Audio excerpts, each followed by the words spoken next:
So this is my favorite part. We're going to build the board, and I love doing this with people, but I love doing it with you so much because I know you are so excited.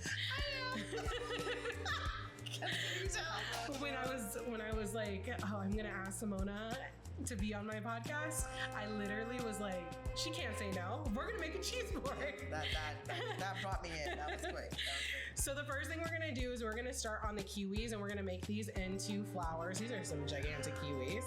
We're gonna start there, and then we're gonna break up the cheese, and then we're gonna get into the meat, and then we're gonna start to build it. Okay. So what I'm gonna have you do is pick up your kiwi, and what you're gonna do is you're gonna take your knife. You're gonna go a little more than halfway through at a diagonal. And then you're gonna move over and do the same thing. And just straight in. Diagonal? Yeah, like that. That's perfect. Okay, and then do it again? Then yeah, move over. But you're gonna go straight in with your knife. Oh. Like that? Like, well, at a diagonal, but like this.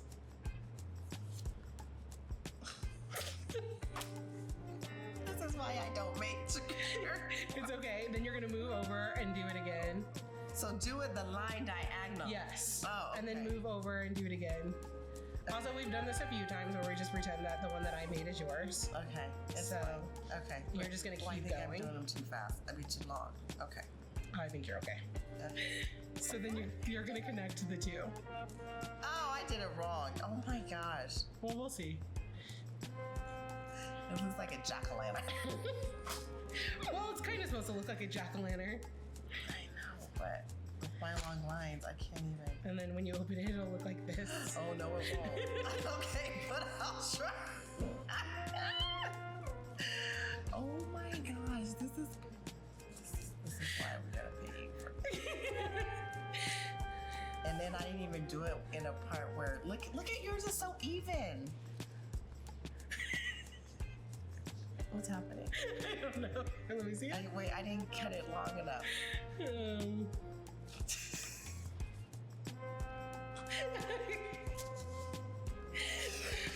Okay. It does kind of look like a jack-o'-lantern, but I did the lines too long, that's why. Yeah, you just wanted to go a little bit more straight in. I needed like instructions before I got here so I could look at them and then figure it out. Moving forward, we'll send tutorials first. I appreciate that.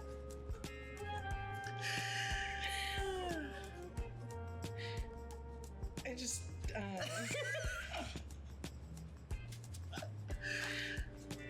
Okay. So there we go. It looks a little ragged, but we'll take it. All right, let's go. I'm excited to have you here. Thank you. Like literally, I think as I was going through the idea of creating the podcast, one of the first people I thought of was like, if Samona will come on, that is who I need on. Because I think there's a lot of moments in business where you know you need to be in certain rooms, but you have no clue on how to get into those rooms. Or you get into the rooms and you're like, I don't know what to do. And I remember like when I first started to get into the rooms where I'm like, okay, yes, I need to be here, I would like freeze up and be like, I don't know how to have these conversations, or she looks so busy, I don't want to bother that person, or which you always look busy, but you're so approachable. But I think like those are kind of like the moments where you're in these rooms and there's like hundreds of people, and then it's like, how do you make that impact? How do you make it so it doesn't feel so overwhelming? Do you know if you're talking to the right person? Especially in certain businesses or like organizations that are so big, there's so many people in the organization. So it's like, who's the right person? How do you, figure out all of that? So I was like, if I can get Samona in here so we could just pick her brain a little bit, it would be incredible. Yeah. Well, I thank you for having me, Kay. I appreciate it. When we start talking about businesses in the sports entertainment space, and that's the business, the space that I operate in, I had to learn a lot, right? Because not only did I have to learn what procurement looks like for some of these larger entities like the NFL, like the NBA, like FIFA, but then also how to insert businesses into those entities for those opportunities. A lot of folks think that on my side, these opportunities are just handed to me on a platter. Like, oh yeah, she's with the host committee. They work with the NFL and they work with FIFA. It's not that easy. I literally have to find out who the point person is, just like you all have to do it as businesses. As a procurement connector, I'll say, I have to do the same thing. So even working with FIFA, for example, the consultants that are doing the procurement piece, I am constantly saying, okay, what are you doing from a prime perspective? Is there a on location or a BAM? Have they solicited, the businesses that they want to work with for those opportunities? So that's the first part. So once I find out the who, what, when, why, how many opportunities, right? Because there's generally not a lot of opportunities, and I call them direct opportunities, and that's inside the venue. Once I find out what those are, then I have to go back and go, okay, how can I disseminate this information, not just for Business Connect, because I know that I am beholden and dedicated and loyal to my businesses in the program, but I want other people to understand what this opportunity looks like as well. So you may have a chamber of commerce that is like, yeah, Samona, tell me about this opportunity. So I will tell them about it, but yet still need to have the conversation with their network to say, yeah, it may be a F&B opportunity, but it's not just, oh, I have a restaurant. Yes, I can be a part of this. It's, if you participate in this event, you have to have X amount of liability insurance, X amount of workers' comp insurance. Can you fulfill a need of, like I said before, I used the example of a crew feed. Can you feed a crew of 20 every day, breakfast, lunch, dinner, and still run your business after you've done that for 30 days? So I think finding out from your perspective as a business, doing your research, finding those people and saying, okay, you have connectivity to this particular opportunity or this entity. What more can I do to make myself visible? So I tell people to do their research, go on their website, see if they have a procurement site, right? And see if there's a program that they can look up to see what specifically they're looking for. Sign up for it. I say get on all the portals, right? Because you never know who's going to go where to look for businesses. And then any type of events that are associated with that opportunity, whether it be with the primes or with the entity itself, go there just so you can learn and hear. Thank you for saying that I'm approachable, because I try to make sure that I'm approachable, just because I know so many people out there are not. You are literally the most approachable person ever. It's so interesting because being out of town last week, and actually just being busy in general, Caitlin, who's my hospitality director, we tag team, right? So I remember the first time she was going into an event and I was like, look for Samona. And Caitlin's such a preparer. So she's like looking online, finding, okay, this is what she looks like, taking pictures of different people that I was like, these are people that I want you to connect with. And like, typically I would be able to be there to connect you with them. But I think I was going one place, she was going another. Same with like this week or last week, I was in New York, she was here. She was like, but you're going to be gone. I'm like, we're saying yes. And she loves those events. So she's like, I can go without you. But I think for her, she came home and she was just like, Kay, can I tell you how amazing Samona is? And I think like our team works with a lot of different people, and that's not typically the reception that she gets. And it's not ever that anybody's mean. It's usually just people are like guarded or like, who are you? What do you need? Like, and she's like, felt none of that. It was just like so easy. And so now when we get opportunities and you're there, she's like, you're not going, I'm going. She's like, you have 100 other things to do. So it's like so funny having that. And she's like, you can come with me if you want, but you're not putting me on a different event. I want to be there.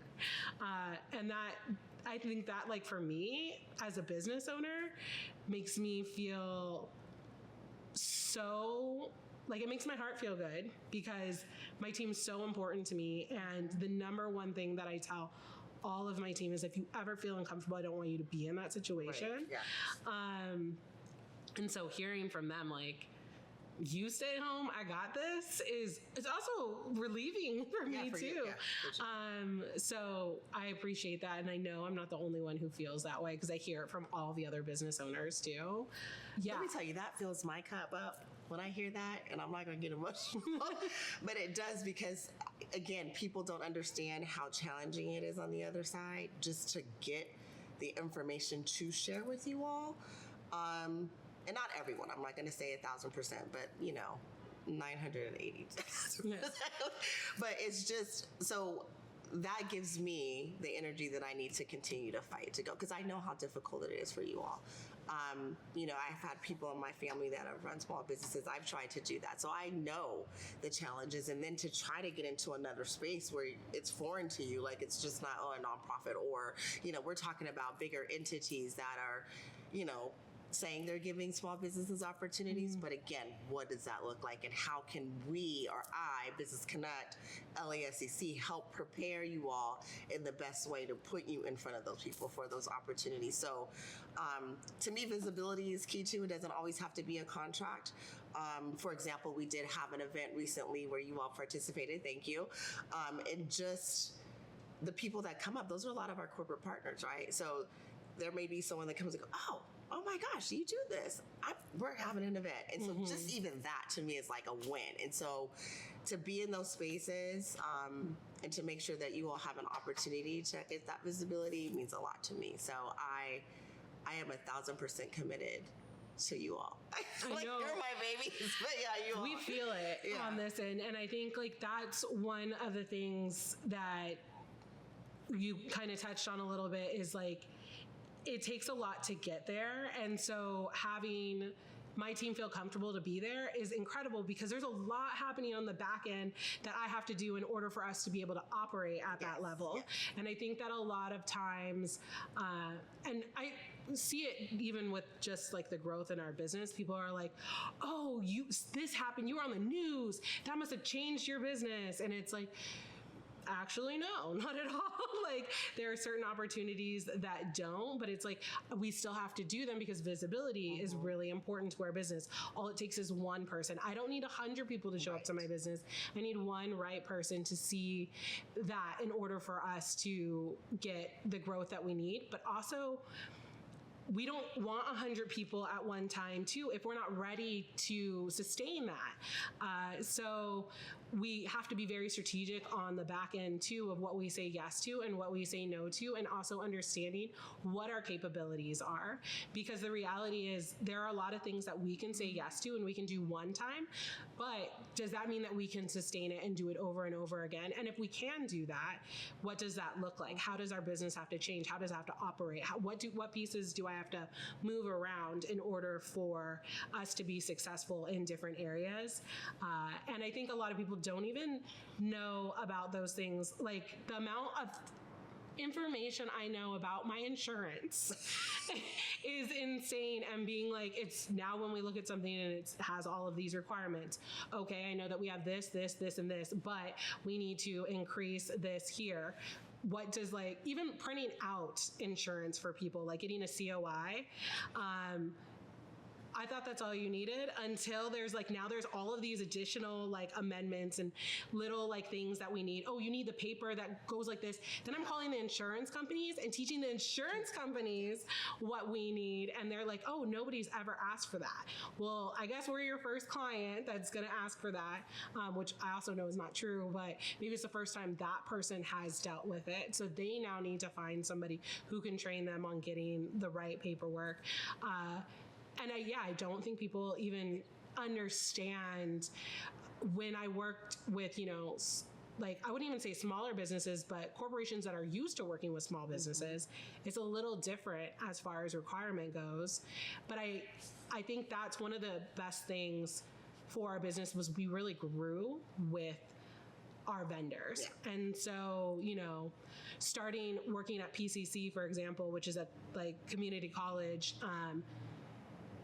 they were at the very beginning, we worked with the SBDC inside of PCC. So they were very much like holding our hands, walking us through the process of the different things. Now we're at a place of like, you don't need to ask us. Here's our packet. Here's everything that we need. And now when we're going into larger like relationships, it's easy to be like, oh, you need this, this, and this. No problem. Here you go. We'll get it to you in 24 hours. However, we need to do that. But people just don't even realize the growth that comes with that. And two things, you made two good points. So again, going back to what businesses do not understand. They don't understand all the little details of things that you need to be ready for an opportunity. So you touched on insurance, excuse me. I think also just understanding that if you get a contract with FIFA or the NBA or the NFL, that's not going to take you to the next level all the time, right? And when we even worked with the NBA for All-Star, the gentleman who worked he was the VP of the program, he said, look, we're not trying to make you be that business. We want to grow with you. So you made a good point, and that just reminded me of that. They don't want to be that one client, because then if they go away, what's going to happen to your business? So they look for businesses who are innovative, who they can grow with. So to your point, if you're doing something and you're at an event, they're at an event, and you're saying, wait, I see that doesn't look right, you need to do this. So they want people to kind of help them, right? They're just not looking for, hey, we're going to give you this opportunity, you feel like it's going to blow your business up. The other point too is resources. You utilize those resources. You use PCC, you use SBDC. People, there's so many free resources out there. And so people, again, need to do their research. Businesses need to find out. And I my last presentations, I said, look, do a business operations assessment. Figure out where you are, right? And all these events, including LA28 could be your gold, right? Your gold medal. So if you want to partake in an opportunity for one of these large events, take a look at it. Ask ChatGPT and say, hey, what does an opportunity for a transportation company look like with LA28? It'll come up. From here in your assessment, are you ready? And if you're not, find out what you need to do to be ready. And then you contact your resources, your organizations, your chamber organizations, your business organizations, and say, hey, I need this because I want to get here.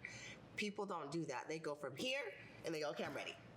No, you're not. And so I will just give you an example. So initially, that first round that we had last year of folks who were interested in Business Connect, we had close to 300 applicants. Out of those 300, 50 got invited to do pitch day, 40 responded, and then 36 got in. And that's almost out of 300 people. So that's just from an initial vetting, right? That's not even including the pitch day, but looking at people's websites, looking at maybe doing a little bit of secret shopping, seeing what, if they're especially a brick and mortar, they have a company like calling, see how their customer service is, checking the background stuff. Are they a viable business? Are their certs still, valid? So there's so many other things. And I think that's what differentiates Business Connect from some of the other programs. They're all great, right? Because they all have businesses and they're trying to help, which that's the goal, to help local businesses get opportunities. But for Business Connect, we take pride in vetting. We take pride in making sure, hey, this company that we've brought on and that we're going to say, hey, NFL, hey, NBA, hey, FIFA, USGA, you can use them because we already know they're good. We already know they have a great list of clientele. We already know that they have proven themselves to be able to handle this opportunity of this capacity. They can scale when needed. And so when people come to Business Connect, and my goal, let me just be clear, is to make Business Connect one of top three. And I'm going to say one of top three because I don't want to be too like your braggadocious, but one of top three that people come to for resources and event production. And building that, of course, network for Business Connect is including businesses like yourself, right? So just making sure, like, I've seen the product. I know it took us a little bit because you're like, I left you. I was like, keep sending me emails. Call me, Kay. Call me because they just stack up. But once we connected and I saw the work that you did and I did my little background research, I was like, come on board. So that's what we strive to look for, especially in those disciplines that are needed, that we need to backfill on, that we need a little bit more variety, right? F&B is always something that we want to have some variety with. So yeah, I think people really need to figure out where they are, where they want to go, and how to make sure that they're contract ready and competitive. Yeah, I think one of the greatest things I was ever told was the only reason you are here today isn't because you're the best, but is because you're the most persistent. That I always say, the squeaky wheel gets the oil. Yeah. So, right. I mean, even within the program, we have people that are very active, that call me, that send me emails, that, and I encourage everyone to do the same. Like, if you send me an email and I don't respond, call me, because I will pick up the phone. And I think so many people are used to just emailing now, and then just, doing this type of communication, that they don't realize the power of a phone call, the power of having a conversation. And I've talked to businesses not in Business Connect that say, hey, Samona, can I run this by you? Yeah, let's talk about it. I'm always trying to think about how to engage a business, a small business, to help them either give visibility. If we're talking about your capability statement, what are you truly highlighting? What's your main goal? Again, who are the stakeholders you want to work with? And I say the same thing for certifications. I get businesses that apply that have the 6 or 7 certs after their name. I'm like, but are you a good business? You can have 20 certifications, but that doesn't mean that you are a great business maybe for this particular opportunity. So again, I go back to, and I just had this conversation when I was at an event last week, figure out who you're going to work with. Operational assessment, who do I eventually want to work with? Do I want to work with the CPCU system, or do I want to work with the city, the state, the county? Then what are they requiring for me to be able to participate for those opportunities? Then get that cert.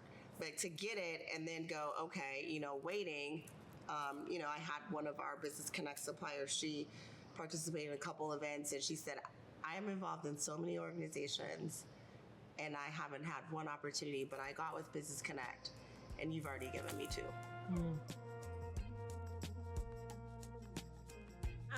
This one, we're just gonna take the orange, and we're just gonna cut it like this. I saw this one.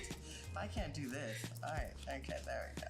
And then next, Caitlin already cut all of our cheese for us, our Gouda, so we don't have to worry about that. And then this, we're just gonna break up into, and I'm actually gonna do it over here, on top of here.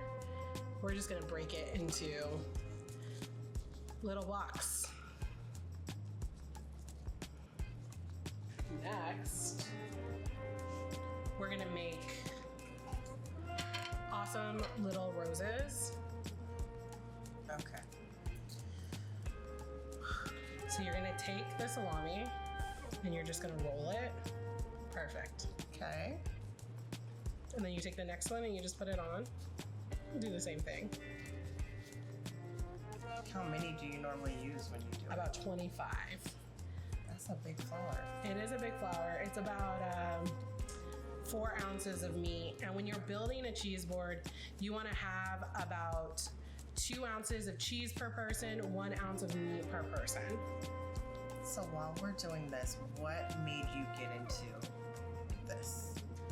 Honestly, when I was younger, I never wanted to be in food because my dad and mom were both in food. And it's a thankless job.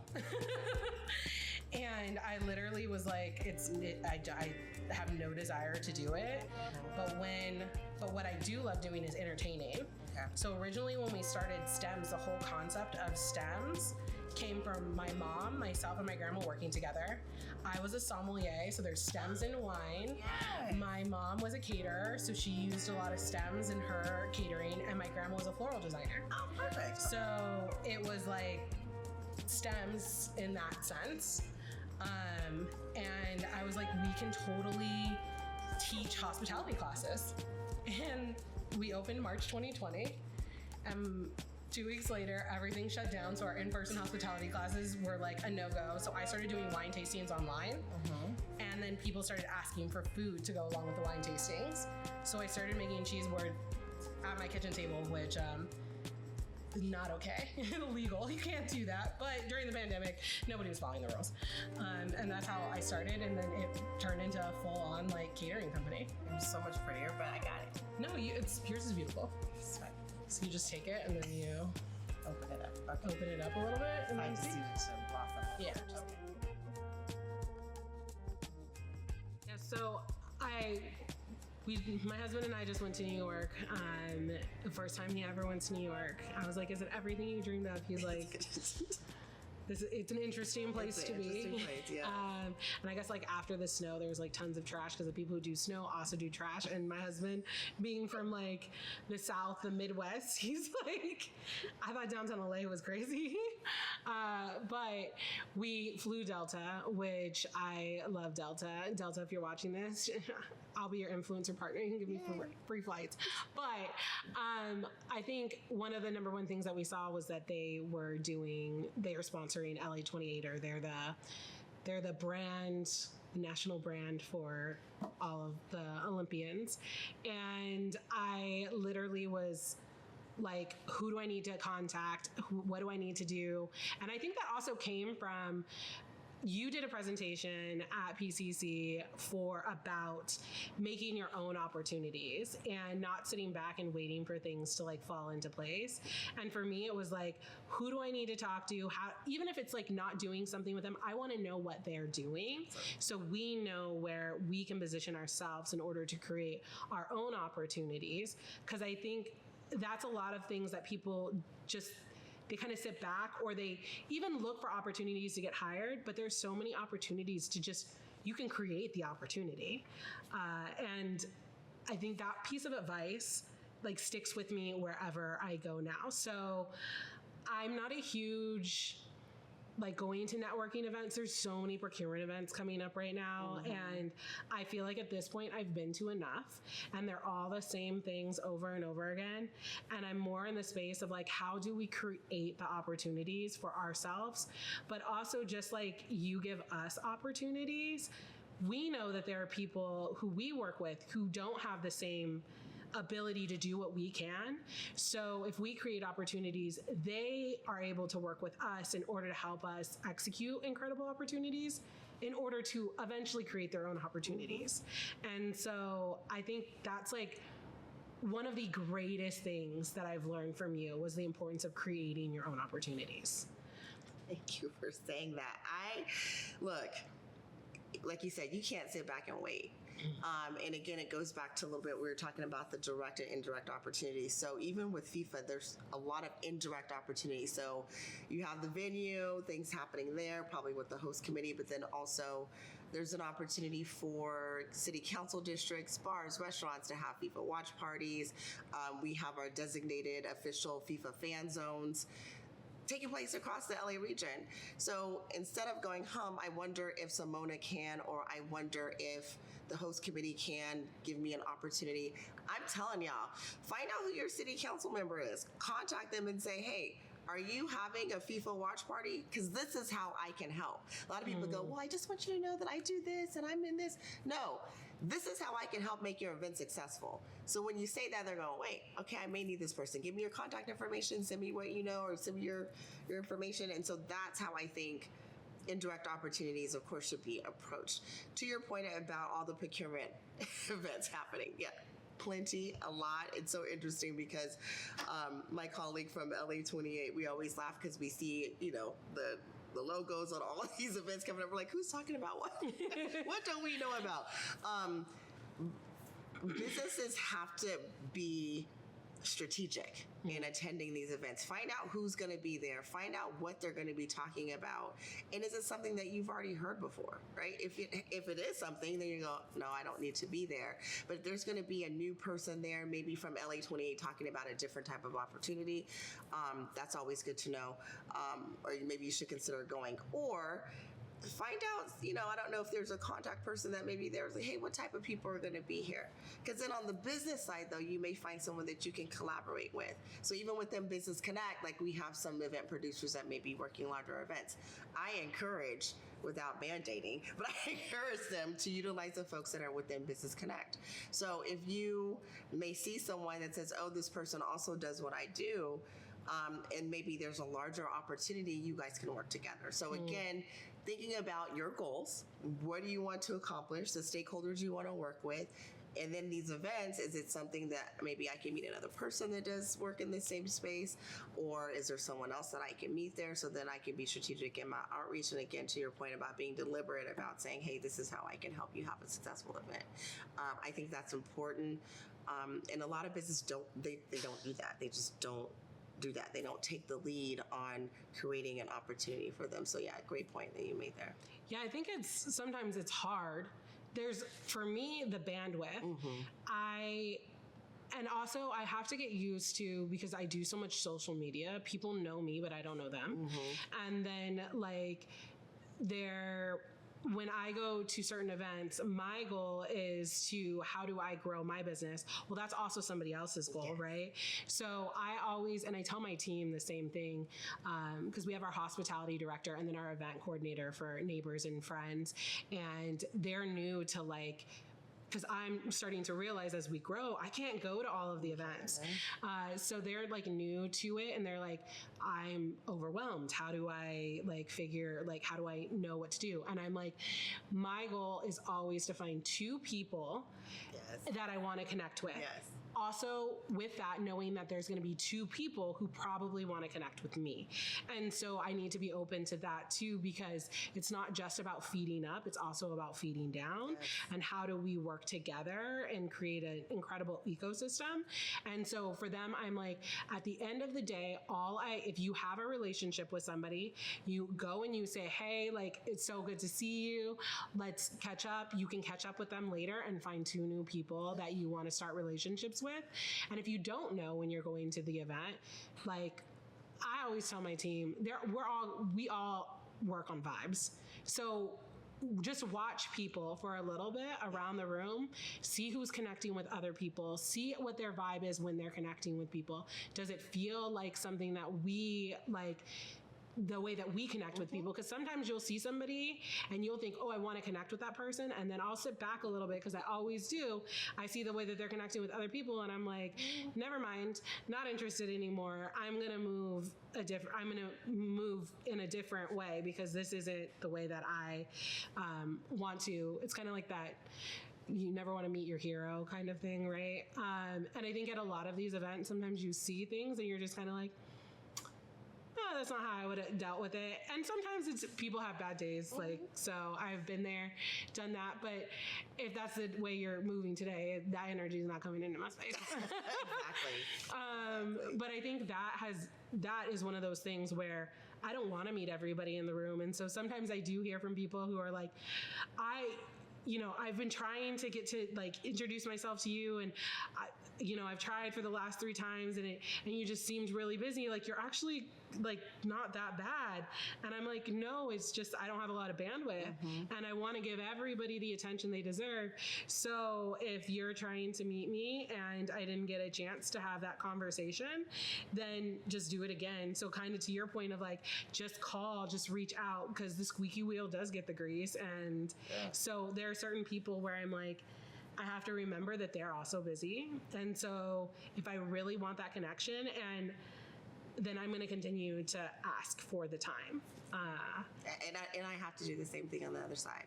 So it's just not, again, the businesses that have to do that. As a procurement person, I have to do the same thing. So if there's an event that's happening, Samona, can you come to this event? Who's going to be in the room?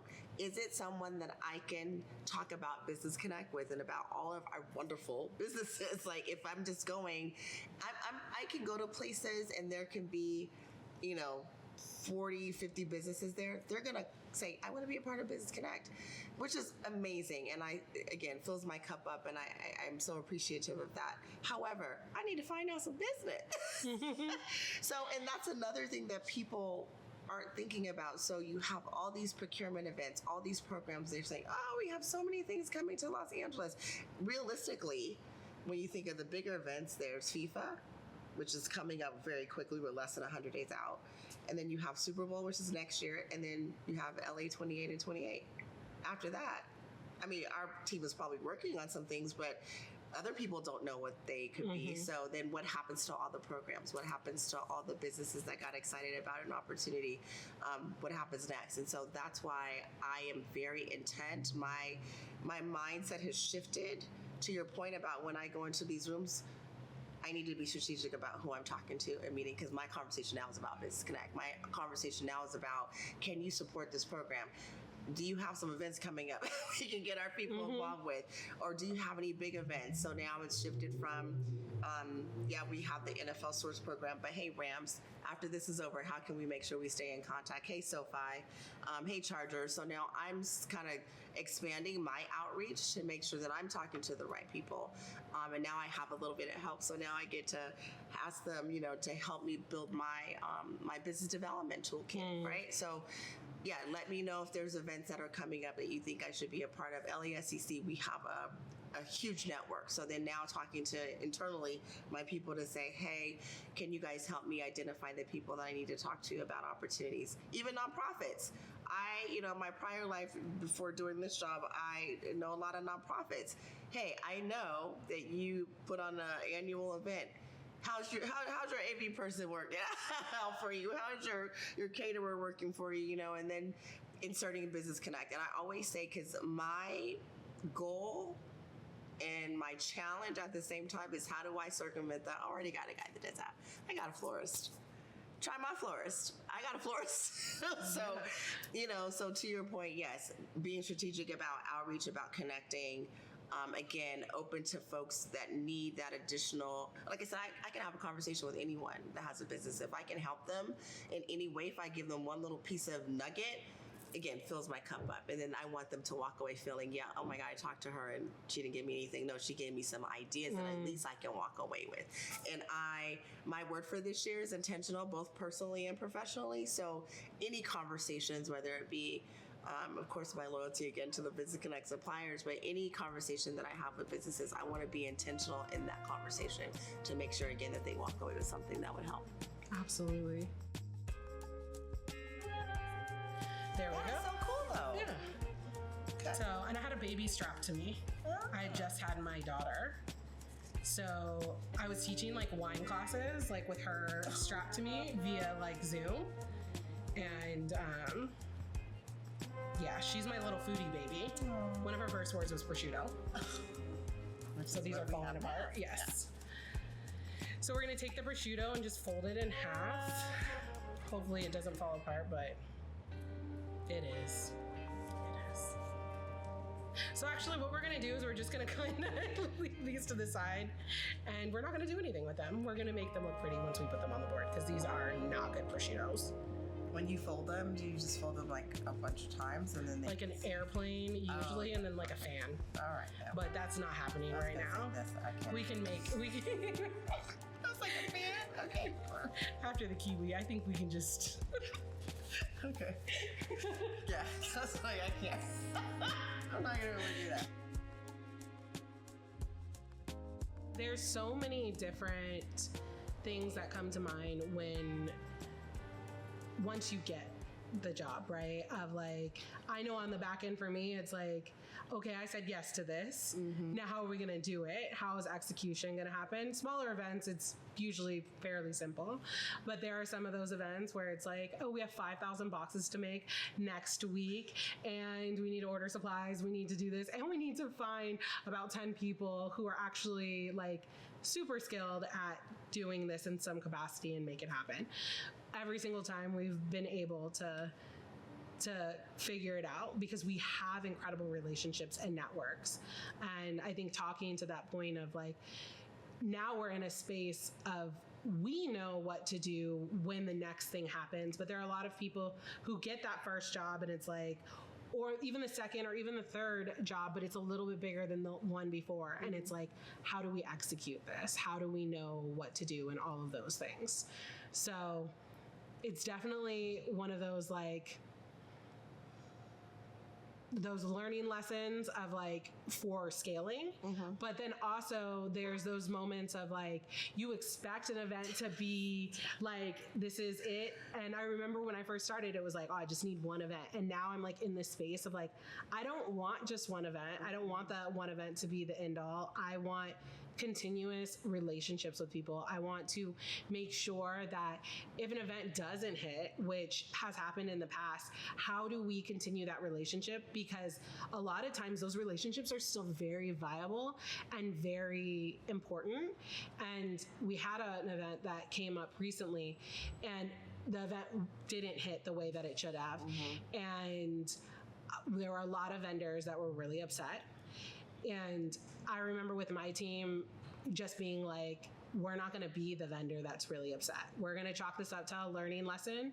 We're going to discuss like how we could have like changed things. I want you to give them input while being kind, because there's a lot of people who aren't being kind. And the reality is, when the next event comes up that they've better prepared for, I want to be the first call, because wow, you guys were actually really kind and really thoughtful about the response to us, as opposed to being an asshole, right? Which is easy to do. Well, in that part, I mean, how do you add value, right? So here's an event that maybe didn't hit the way that you wanted it to hit, and so even in the vein of them asking for feedback, that's where you can add value. You can say, look, this was such a great opportunity and I appreciate the relationship, and here's where I see things could have happened differently, or how we could have done this and that, and they'll take that into consideration, right? And then, like, to your point, they'll go, they sound like a good partner. They're really innovative in their thought process, so let's bring them back on the next time we decide to do something like this, because they can probably give us some insight that we normally wouldn't have. That piece alone is the relationship building piece. I will tell you, just with some of the Business Connect folk, that's how they've been able to get repeat contracts or repeat business, right? It's because of the relationship that they've developed. And again, that's what the MBA said too, is like, don't look at this, this opportunity as a one-off, but think about how you can further develop the relationship. So there was a couple of businesses in particular that have worked with the NFL for Super Bowls over the last 4 to 5 years. And it's because they worked with one of the primes. The prime said, oh my God, you're so amazing. They gave feedback. They said, maybe we could do this different. Maybe we could do. So what started off as a contract just to assist now is a contract managing that particular discipline for a location. So it's doable. It's just how you show up, and showing up not just in your discipline and here's what I'm doing, here's what I'm here to do, but here's how I can add additional value to this opportunity, right? So not just me doing X, Y, Z, but then also, again, as I mentioned earlier, that could be a little bit different if you change it this way. And so then they'll say, okay, you're not just looking to us for this opportunity to get this contract, but you're helping us figure out how to be better. And that's what everybody wants. So how do you make this relationship win-win? So you're winning because you're there, you have the opportunity, but the other part of that win is making them feel better, so they feel like they got to win just because they picked you.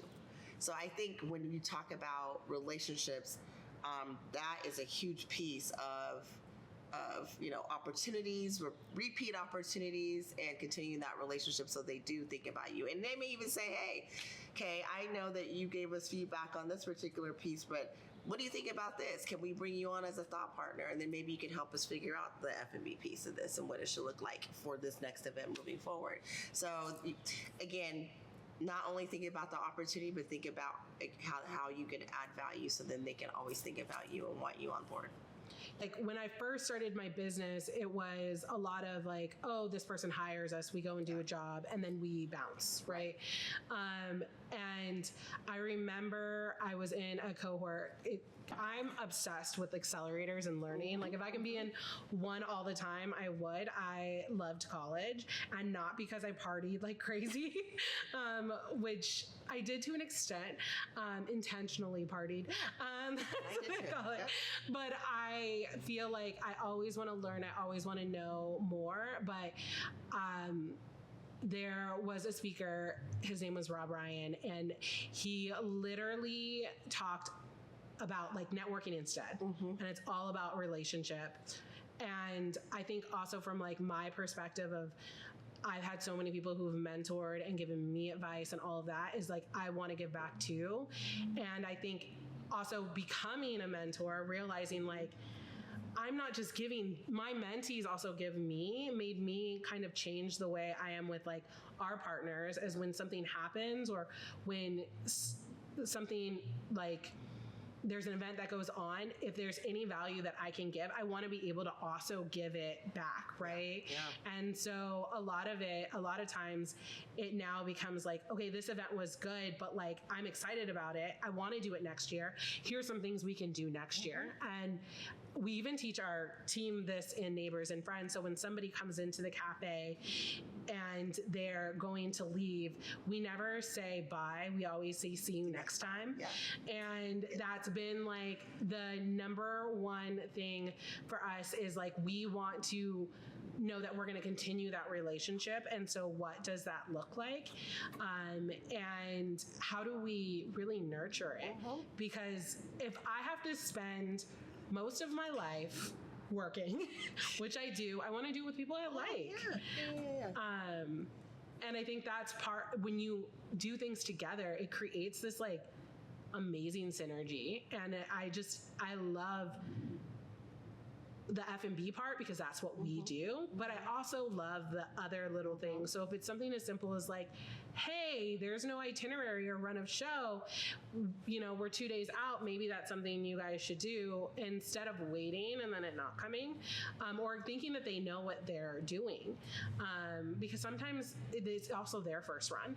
And so how do we, you know, figure out, I ask the questions ahead of time. And so after events where we feel like things could have went a little bit better, the number one thing our team does is put together like an idea of questions to ask in the future, because then we're able to be like, okay, we haven't got this by this time.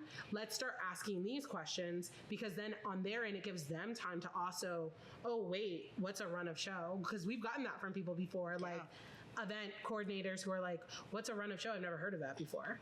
And it's like, well, this is what a run of show is. Run the show, each timeline. Yeah.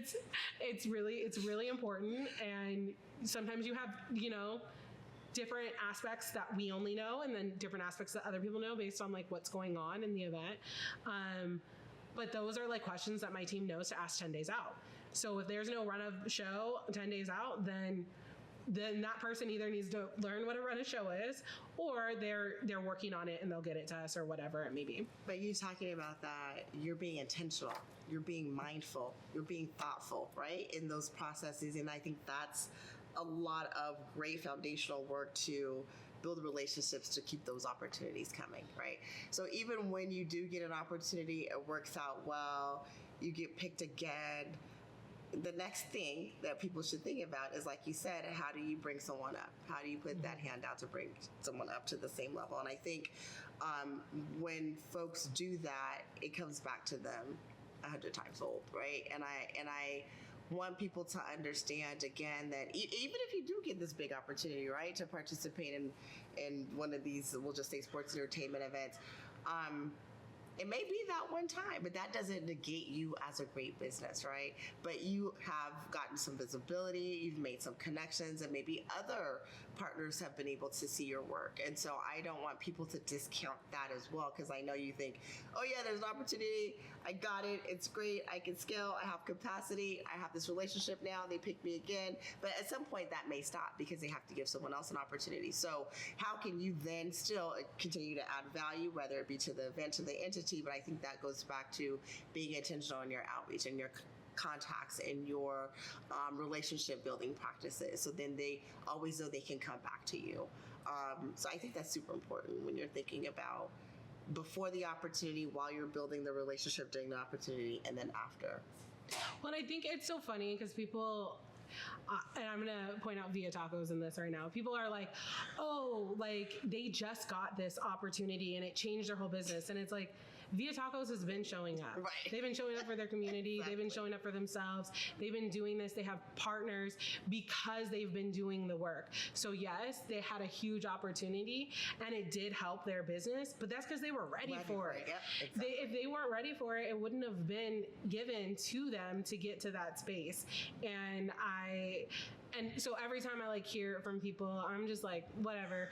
A lot of like eye rolling, because I know how hard it is on the back end, and I know how hard he's worked to get to where he's at. And it's not because like we hang out. I don't know him. Like it's not personal, but you can see it in the thoughtfulness of, all of the things that he does, even in the social media, the way that he talks to people, the way that he maneuvers, it makes a huge difference. And also the amount of people that were so touched by what happened because they knew that it happened to somebody who deserved it. Yeah, community is huge. Community is huge. I think sometimes people get stuck on, oh, I gotta be okay for this corporation, I gotta be okay for this, or I have to look this way so I can get this opportunity. Your base is your community. It's the people that come in and support you every single day, right? Because they're gonna be your third-party validators when it comes time for that big opportunity. So once folks from that perspective see how much community surrounds you and your business, they're like, wait, because then they're thinking, how can I tap into that? So again, how do you continue to add value? And so that's another piece too, I think, is use community, and that's a great example of that. Yeah, definitely. Now we're gonna start to build it. We're gonna take the board, and the first thing is we wanna put our bigger things on the board first. Okay. So we're gonna put your flower right in the center. That's fine. I mean, it doesn't matter which one. Yeah. And then we're gonna do our pickles and olives. Do you like pickles and olives? Yeah, so we're gonna do pickles and olives in there. How, like? You just leave it in the cup. Oh, leave it in the cup. Yeah, we're gonna leave it in the cup. So we're putting our bigger things. Same with the honeywood frittata. We'll throw that on there. And then we're gonna take our cheese, these ones, and kind of put them back here. All of them, or just 2 pieces? We're gonna do 4. Okay. So then next we're gonna do our kiwi. Sure. So where do I put these? Put one right there. And then let's actually hold off on the other one right now because we can put more of the other stuff. Then your, we'll do 2 oranges. And then now right here, we're gonna put some cheddar right there. So this we can just throw on there. Yeah, okay. So you just put the... Yeah, I mean, like, this is pretty enough that we can just kind of throw it. Put it on this. You can put it right there. Okay.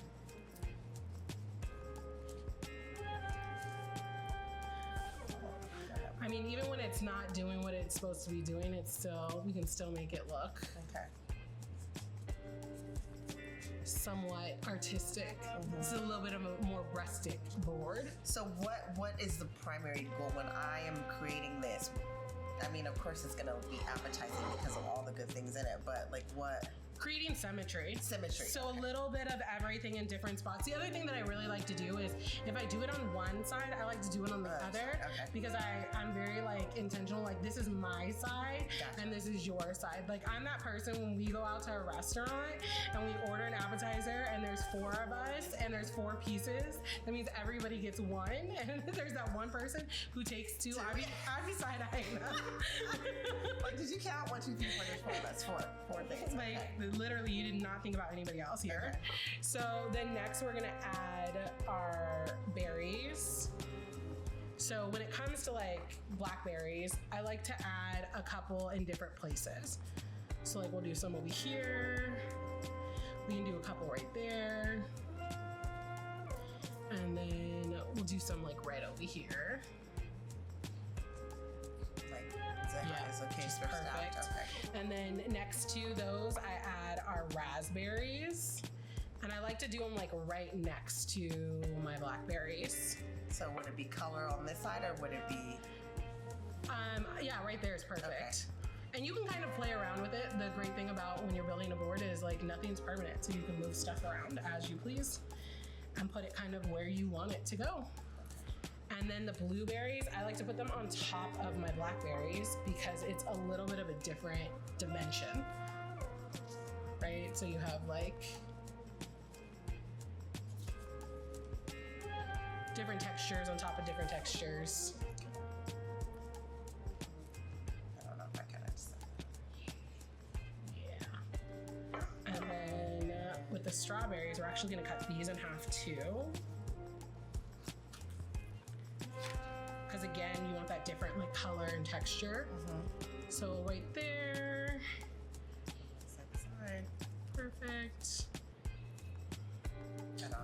And then these we'll put right in the front down there because you have orange over here, so doing something right in that area. I feel like every time we make these, there's not enough room for all this stuff. And then chocolate is a must. I don't not put chocolate, so we're gonna break these in half. And these are toffee. And kind of put those in. Probably back here, you can probably fit some. So you just fill in the space. You're filling in all of the spaces. And then the very last thing I usually do is nuts. Because then it's like, where are the holes? So there's not very many. There's a few right here. Oh, yeah. Do you like mustard? Just a little bit. Just a little bit. So this creates the different textures again. So we add just a little bit right here. So then with the honeycomb, I always put that on the honey whipped ricotta. My girlfriend used to have a bee hive or collection. She used to get the honeycomb, and that's when I first tried like the good honey, you know, versus you trying to figure out which is the best to buy. So this is great. And then just like that, it's all done. Hey, look at that! Yay! That was quick too.